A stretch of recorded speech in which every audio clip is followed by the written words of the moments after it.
오늘은 믿음과 생명의 복음, 제목은 대체 왜 나를 사랑하세요? 대체 왜 나를 사랑하세요? 라는 제목으로 같이 말씀의 은혜를 나누도록 하겠습니다. 제가 전주에 이제 내려온 지가 한 1년 조금 넘었습니다. 전주에 오니까요, 확실히 음식이 맛있더라고요. 특별히 전주 사람들은 별로 안 좋아하지만 저 같은 경우에는 내려와서 전주 비빔밥을 먹는데 그것도 참 맛있더라고요. 그리고 이제 중앙요리집에 가니까 처음 봤어요. 물짜장. 그것도 먹어봤는데 되게 맛있었습니다. 특별히 그 동네 평범한 식당을 이렇게 딱 갔는데도 반찬도 되게 많이 나오고 정갈하고 아주 맛있고 정말 음식의 고장이다라는 생각이 들었습니다. 그에 반해서 이 명절에 제가 우리 집을 딱 방문하니까 이제 어머니가 해주신 밥을 먹으면 이제 그 간이요, 큰일 났어요. 싱거워요. 그래서 또 어머니가 그런데 이제 특별히 뭐 MSG 조미료를 많이 쓰지도 않고 또 제가 오면은 늘 해주시는 음식이 거의 정해져 있습니다. 그러니까 예전에는 제가 좋아하는 음식인 동그랑땡을 예쁘게 이렇게 빚어서 잘 맛있게 해주셨는데 요즘에 이제 손이 아프시다고 그것도 이제 만들기가 조금 힘드시는지 이렇게 넓적하게 해갖고 그냥 탁 붙여서 이렇게 딱 주세요. 그러면 백종원이 봤을 때도 심사 평가를 하면 전주 음식 여기, 그 다음에 우리 어머니의 음식을 딱 놓고 보면 뭐 객관적인 평가를 하더라도 아마 대부분 심사위원들은 전주 음식이 맛있다고 할 겁니다. 벌써 어머니들이 저를 바라보는 시선이 좀 사나워지기 시작하시죠. 그런데 생각해 보시면 제가 좀 몸이 아프거나 힘들거나 조금 마음이 외로울 때 떠오르는 것은 이상하게도 화려한 전주의 음식이 아니라 어머니가 해주신 동그랑땡이 더 생각이 나더라고요. 그게 왜 그럴까요? 처음에는요, 우리가 접해보는 것들은 아주 짜릿하고 신기해 보입니다. 우리가 처음 가본 여행지에 갔을 때는 모든 게 다 신비롭잖아요. 그런데 우리가 고향으로 가는 길은 어떻습니까? 다 아는 길이고 익숙합니다. 또 음식도 마찬가지입니다. 처음 접해본 음식은 신기하고 맛도 신기하고 맛있을 때가 많습니다.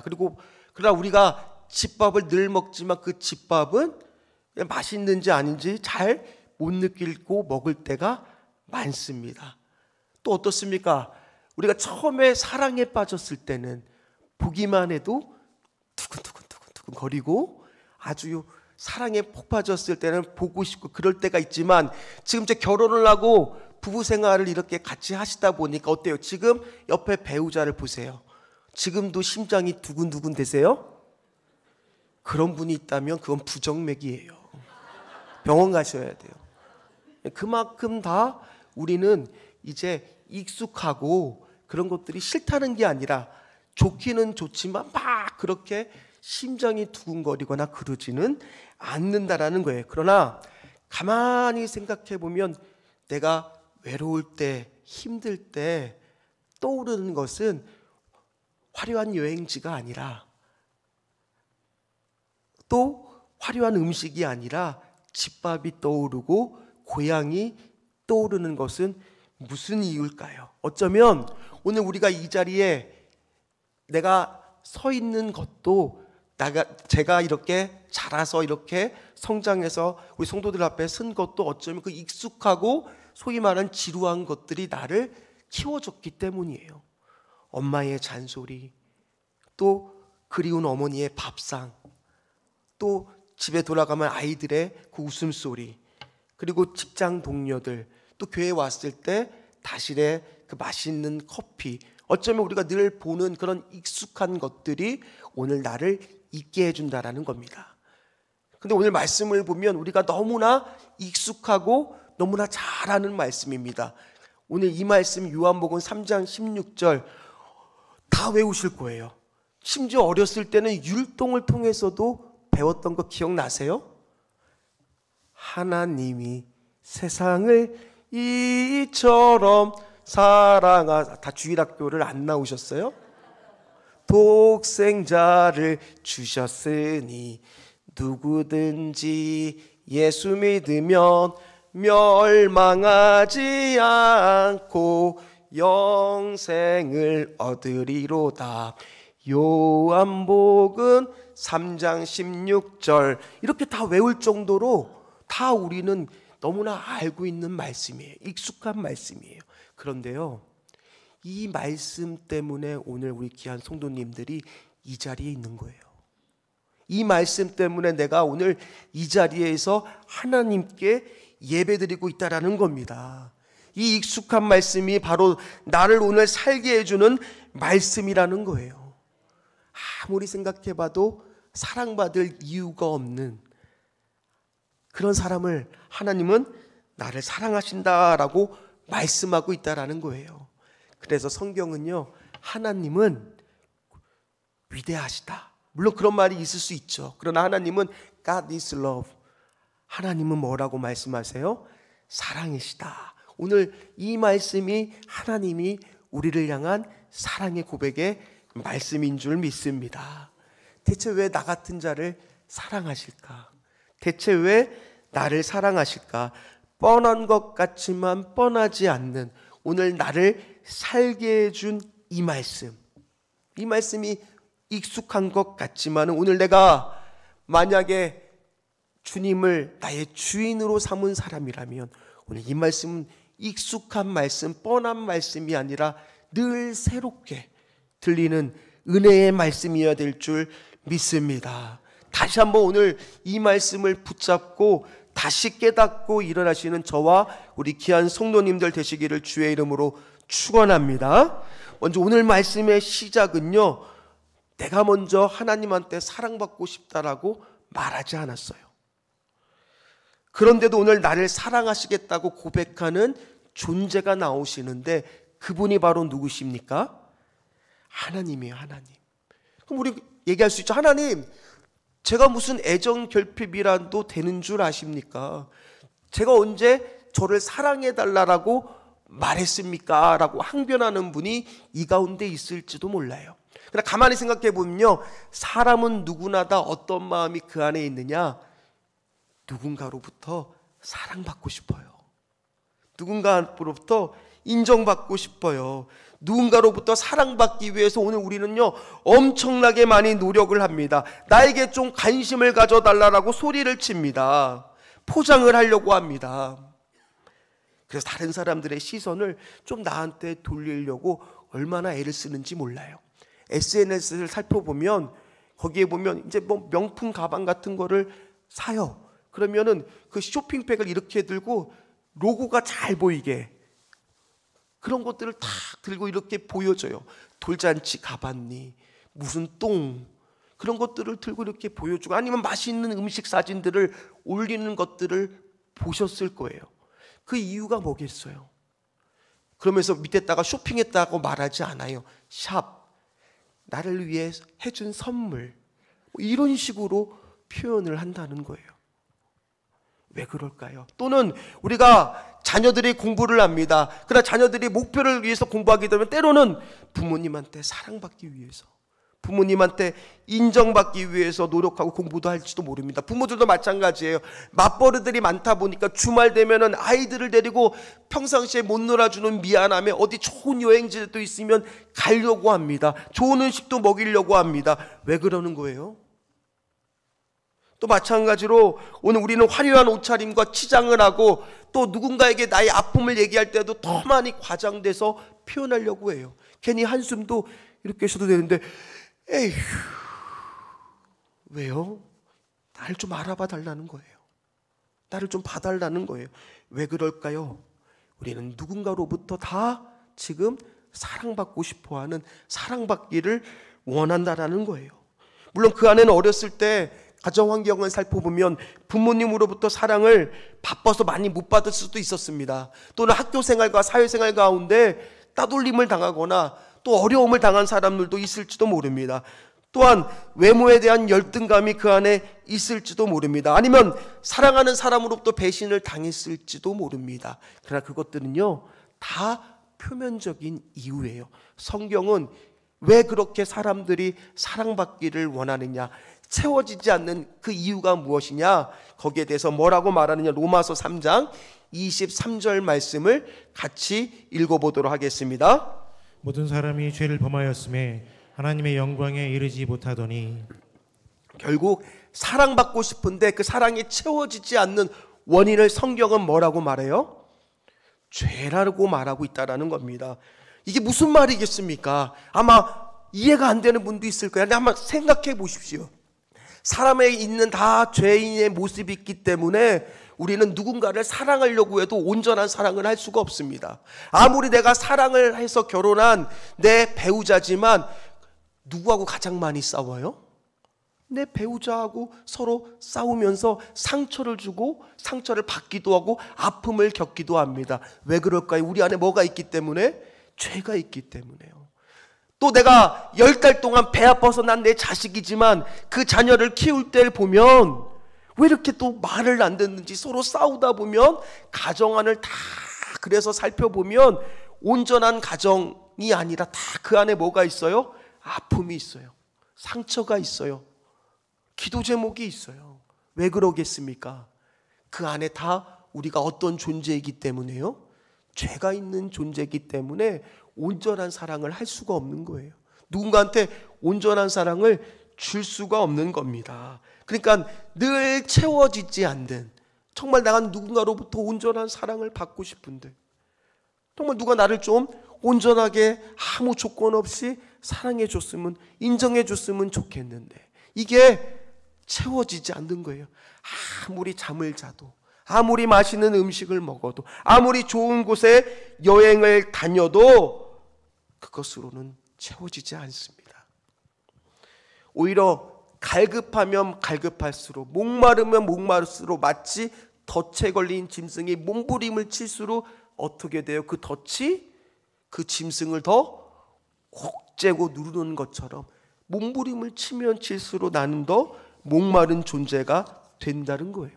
따라서 이걸 해결하려면 바로 뭐를 해결해야 되는 거예요? 죄의 문제를 해결받아야 우리 안에 온전한 사랑을 경험할 수 있다는 거예요. 성경에 보면요, 그래서 이 온전한 사랑을 경험하기보다는 자극적인 그런 사랑을 쫓아가는 사람들이 여러 명 나옵니다. 특별히 이성을 쫓아서 아주 여자가 너무너무 좋아서 했던 성경의 대표적인 인물 중에 하나가 누굽니까? 힘이 센 삼손이 그랬어요.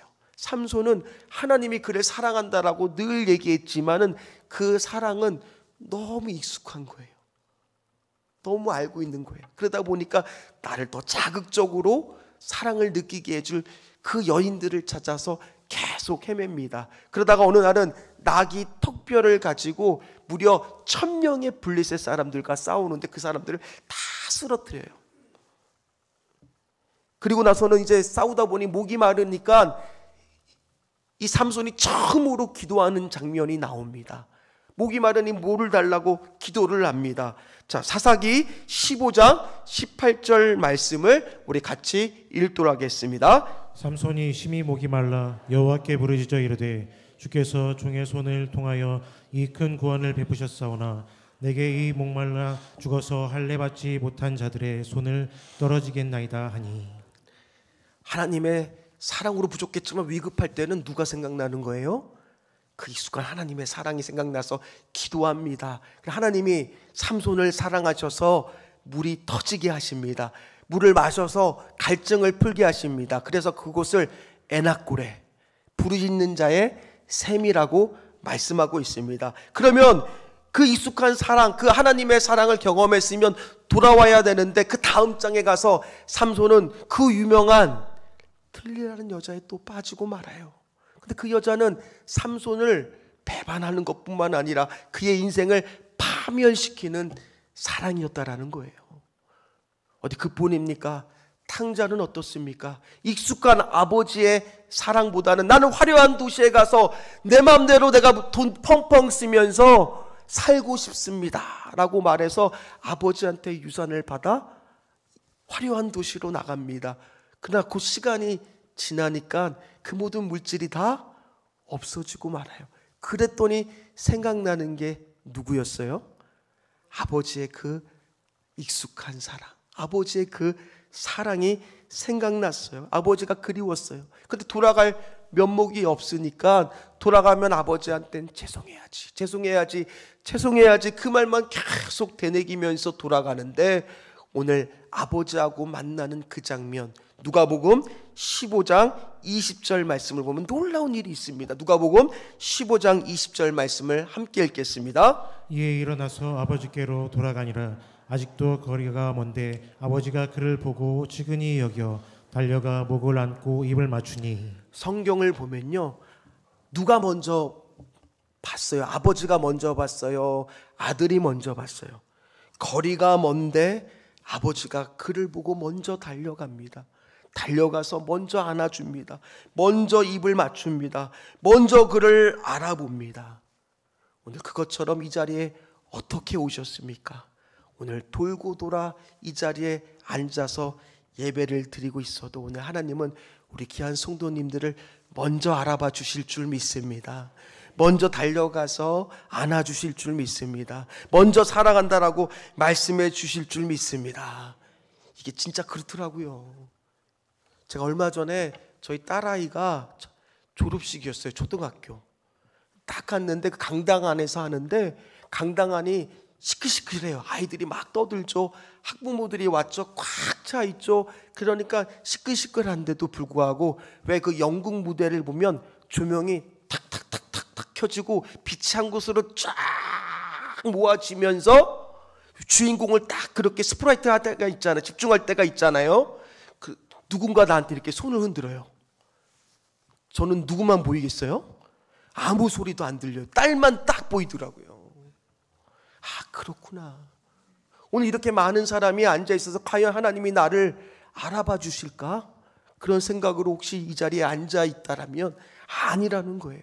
하나님은 오늘 한 영혼을 소중하게 보신다라는 거예요. 그걸 어떻게 알 수 있느냐? 오늘 생각해 보시오. 이 말씀을 준비하면서 저도 늘 익숙한 말씀이지만 새삼 다시 한번 놀란 게 이 말씀이 들려왔어요. 왜 들려왔느냐? 그렇게 오늘 이 말씀이 나온 배경을 한번 우리 성도님 생각해 보십시오. 오늘 이 말씀을 지금 누구한테 해주고 있는 겁니까? 오늘 요한복음 3장에 보면 지난 시간 누가 한밤중에 찾아와요? 니고데모가 한밤중에 찾아와요. 그 니고데모가 한밤중에 찾아와서 예수님께 질문을 합니다. 오늘 그런데 그 질문에 대한 답들을 하시면서 오늘 이 말씀을 듣는 건 제자들 외에는 누구밖에 없는 거예요? 니고데모 한 사람을 위한 말씀을 오늘 해주는 건데, 결론적으로 이게 니고데모 한 사람을 위한 말씀이겠습니까? 예수님은요 100마리의 양을 가지고 계셔도 한 마리를 잃어버렸어도 성경에 보면 그 한 마리를, 마치 내 인생의 양은 이 한 마리밖에 없어, 그거를 한 마리가 가지고 있는 목자처럼 그 한 마리의 양을 찾기 위하여 찾고 또 찾고 또 찾고 마침내 찾으니까 어깨에 둘러매고 내려오면서 그 기쁨이 마치 내가 한 마리의 양을 가진 목자처럼 너무 기뻐서 어쩔 줄 몰라 하시는 분이 우리 예수님이라는 거예요. 오늘 마찬가지예요. 이 많은 사람들이 여기에 앉아 있는 것 같지만 오늘 이 말씀은 나를 위한 말씀, 익숙한 것 같지만 오늘 나를 위한 하나님의 사랑의 말씀이라는 거예요. 오늘 누가복음 15장 7절 말씀을 한번 같이 읽도록 하겠습니다. 내가 너희에게 이르노니 이와 같이 죄인 한 사람이 회개하면 하늘에서는 회개할 것 없는 의인 99으로 말미암아 기뻐하는 것보다 더하리라. 아멘. 나를 위해 오셨다는 거예요. 하나님의 눈에는 지금 한 분 한 분들을 지금 주목하고 마치 한 마리의 양밖에 없는 그 목자의 마음으로 우리를 바라보고 계신다라는 거예요. 그러면서 이야기하시는 거예요. 오늘 하나님이 우리를 사랑하시는데 어떻게 사랑하신대요? 그 앞에 세상을 사랑하시는데 어떤 표현이 있습니까? 이처럼. 하나님이 세상을 이처럼. 이게 어떤 표현이냐? 우리 그런 거 해보신 적 있으세요? 아빠가 자녀가 있는데 아빠 나 얼마만큼 사랑해? 그럼 아빠가 뭐라 그래요? 우리 아들 이만큼 사랑하지. 그러면 그 아이가 더 크게 원을 그리면서 이만큼 더 사랑한다고? 그럼 이제 아빠가 안 되겠다 싶어서 그냥 거실과 그냥 방을 다 뛰어다니면서 이만큼 너를 사랑해. 오늘 이처럼이 그거예요. 하나님이 여러분들을 얼마만큼 사랑하신다고요? 그냥 이처럼이 아니라 얼마만큼요? 이처럼. 오늘 그 표현이에요. 이 강조가. 하나님이 나를 이만큼 사랑하신대요. 이처럼 사랑하신대요. 그래서 찬송가도 있잖아요.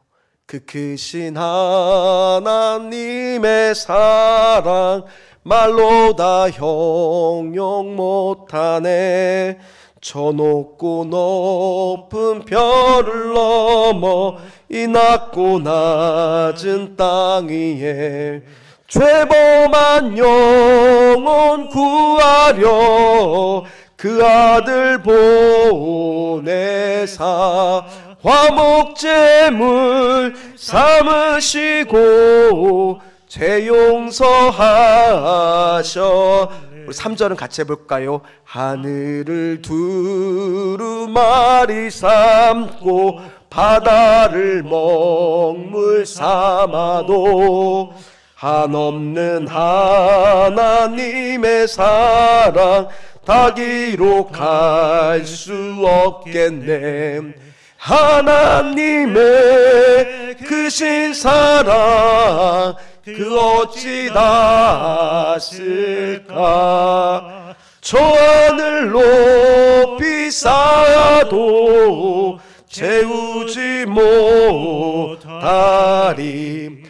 하나님 크신 사랑은 증량다 못하네. 영원히 변치 않는 우리가 해야 될 말은 성도여 찬양하세. 할렐루야. 하나님이 얼마만큼 사랑하시는지 오늘 찬송가 가사에도 너무너무 잘 나와 있다라는 거예요. 그 사랑의 절정의 하이라이트는 하나뿐인 독생자 예수 그리스도를 우리를 위하여 십자가에 내어주신 그 사랑이라는 거예요. 그 사랑의 결과가 우리가 멸망하지 않고 둘째 사망의 해를 당하지 않고 영생을 얻게 되는 그 사랑의 결과를 우리는 오늘 경험하고 누리고 있다라는 거예요. 따라서 오늘 이 말씀 다시 한번 읽어볼 거예요. 요한복음 3장 16절 말씀 읽었을 때 익숙한 말씀으로 읽는 게 아니라 이 말씀이 오늘 나에게 임하는 말씀, 나를 살게 하는 말씀으로 한번 다시 한번 같이 읽도록 하겠습니다. 하나님이 세상을 이처럼 사랑하사 독생자를 주셨으니 이는 그를 믿는 자마다 멸망하지 않고 영생을 얻게 하려 하심이라. 근데 오늘 우리가 읽었던 이 말씀 가운데 우리가 보여야 될 반응이 하나 있습니다. 이게 그냥 오는 것이 아니라 오늘 말씀 우리가 해석하지 않았던 제가 그 말씀이 뭐예요? 믿는 자마다, 믿는 자마다. 특별히 오늘 이것을 가리켜서 아시아연합신학대학교의 신성국 교수는 인문학이 묻고 성경이 답하다라고 하는 책을 보면 뭐라고 말하느냐. 특별히 사도 요한은 이 믿음이라고 하는 단어와 순종이라는 단어를 함께 같이 썼대요. 심지어 어떨 때는 순종이라는 단어를 더 많이 썼답니다. 그래서 그 교수님은 오늘 이 성경 말씀을 그냥 믿는 자마다가 아니라 하나를 더 붙인다면 믿고 순종하는 자마다, 믿고 따르는 자마다. 그래서 그 증거로 요한복음 3장 36절을 이렇게 소개합니다. 이 말씀을 같이 읽도록 하겠습니다. 아들을 믿는 자에게는 영생이 있고 아들에게 순종하지 아니하는 자는 영생을 보지 못하고 도리어 하나님의 진노가 그 위에 머물러 있느니라. 순종이 없고 따르는 것이 없는 믿음은 온전한 복음이 아니다라고 말하고 있더라는 거예요. 따라서 오늘 이 사랑을 경험한, 이 복음을 경험한 우리가 보여야 될 반응은 뭘까요? 먼저 이 익숙한 늘 들었던 말씀이 정말 나에 대한 말씀이라는 것을 첫 번째는 깨달아야 돼요. 알아야 돼요. 경험해야 돼요. 믿어져야 돼요. 그 다음에는 어떻게 해야 돼요? 어디까지 나아가야 돼요? 순종하기까지, 따르기까지, 거기까지 우리가 가야 된다는 거예요. 그렇다는 얘기는 오늘 주님의 말씀에 순종하고 따르기까지는 어디까지 가야 되느냐? 나만 이 사랑을, 이 좋은 것을 경험하는 것으로는 끝나서는 안 되잖아요. 우리가 자녀들한테는 그저 좋은 여행지, 좋은 음식을 먹이려고 했는데 정말 이 중요한 복음과 중요한 사랑은 한전해주고 있다는 거예요. 오늘 우리는 어떻게 해야 되느냐? 오늘 내가 말씀 가운데 누군가한테 이 사랑을 좀 전하면 좋을까? 그 한 사람을 오늘 설교 가운데 떠올리시기를 주의 이름으로 간절히 부탁을 드립니다. 한 명을 떠올려 보세요. 오늘 딱 들었을 때 만약 떠오르지 않는다라면 이따가 찬양과 함께 결단 기도할 때 생각나게 해달라고 한 영혼을 일단 먼저 마음속으로 품어보십시오.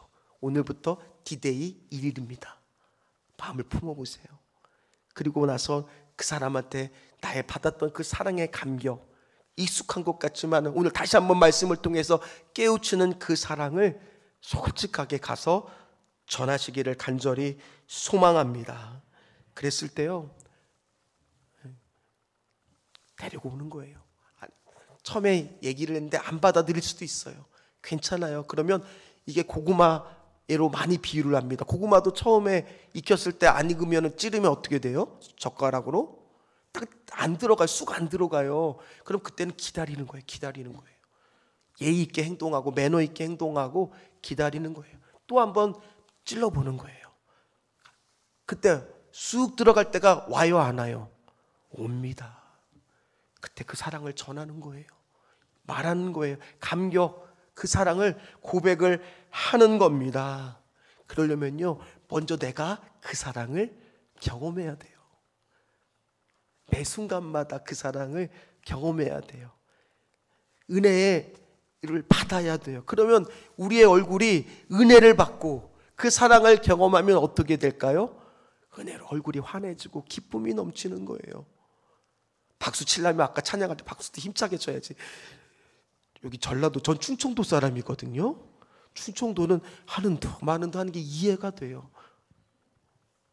그래서 아니잖아요. 우리는 칠 때는 치고 그 기쁨을 표현하고 하나님 앞에 정말 우리의 그 사랑의 마음들을 적극적으로 우리는 표현하셔야 될 줄 믿습니다. 하나님은 화려하게 말씀하시지 않으세요. 딱 이것만 말씀하세요. 가장 절실하고 필요한 거, 바로 내가 너를 너무 사랑해서 독생자를 주었다. 이거는요, 여기는 어느 누구한테도 다 해당되는 말입니다. 부자에게도, 가난한 자에게도, 나이가 든 자에게도, 젊은 사람한테도 동일하게 다 준 것이 있으니 내가 너를 사랑하여 너를 위하여 독생자를 아낌없이 내어주셨다. 그것이 오늘 복음이라는 겁니다. 오늘 로마서 5장 8절에 보면 뭐라고 말씀하시느냐, 우리 같이 읽도록 하겠습니다. 우리가 아직 죄인 되었을 때에 그리스도께서 우리를 위하여 죽으심으로 하나님께서 우리에 대한 자기의 사랑을 확증하셨느니라. 아멘. 대체 왜 나를 사랑하세요, 하나님? 왜 나를 사랑하십니까, 주님? 주님의 사랑은요, 뭐라고 말씀하시느냐? 네가 아직 죄인 되었을 때, 바로 우리의 최악이었던 순간, 그때 찾아온 것이 하나님의 사랑이라는 거예요. 모두가 나를 떠났어도, 모두가 나를 외면해도, 세상이 나를 내동치는 것 같대도 그때 찾아오는 것이 바로 주님의 사랑이라는 거예요. 복음은 사랑받을 가치가 없어 보일 때, 사랑스럽지 않을 때, 형편없을 때, 우리의 최악의 순간일 때 찾아오는 것이 바로 주님의 사랑이에요. 그래서 하나님의 사랑은 때문에, 이유가 아니라 내 사랑하는 독생자 아들을 주기까지의 사랑이라는 겁니다. 오늘 그 사랑을 경험했다면 알지 못해요. 그 사랑을 오늘도 전하는 저와 우리 귀한 성도님들 되시기를 주의 이름으로 축원합니다. 축원합니다.